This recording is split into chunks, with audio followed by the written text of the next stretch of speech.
Hello everyone, welcome to MD Physics classes. আজি আমি first পাৰ্টৰ second চ্যাপ্টাৰটো discuss কৰিম।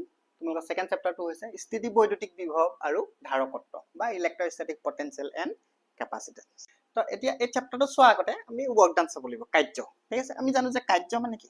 কাৰ্য মানে বল পূৰণ কৰা। ঠিক আছে, ফোৰ্স ইনটু ডিসপ্লেসমেন্ট। যদি মই DW কৈ দিও, DW কোৱাৰ লগে লগে কি হ'ব? ফোৰ্স ইনটু ডিসপ্লেসমেন্ট ds মানে সৰু দূৰত্বৰ কাৰণে কাৰ্যটো কি লম? সৰু কাৰ্য লম। ঠিক আছে, গোটে মুঠ দূৰত্বৰ কাৰণে বা মুঠ হৰণৰ কাৰণে কাৰ্যটো কি লম? মুঠ কাৰ্য লম।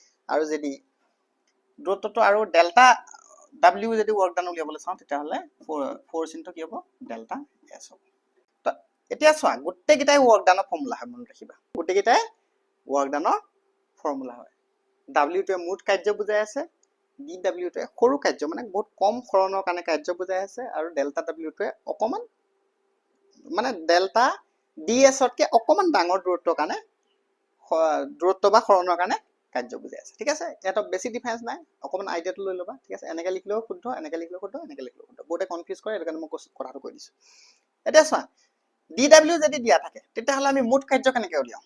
DW যদি দিয়া থাকে তেতিয়া মুঠ কাৰ্য কি কৰিম? ইন্ডিকেশন, কাৰণ ইন্ডিকেশন অফ dx কি হয়? x হয়, হয়নে?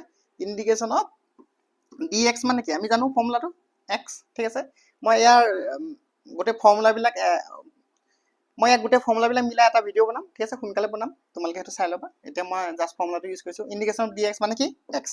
ঠিক তেনেদৰে ইন্ডিকেশন অফ dw মানে কি হ'ব? w মানে আলটিমেটলি মুঠ কাৰ্য যদি উলিয়াবলৈ যাওঁ DW দিয়া থাকে তেতিয়াহলে কি হ'ব? f ds যদি ধৰো হ'ব, তাতে এফলে ইন্ডিকেশন কৰিলে এফলে কি কৰিব লাগিব? ইন্ডিকেশন কৰিব লাগিব। আৰু ইন্ডিকেশন অফ DW মানে কি? w। তো w equal to indication of f ds।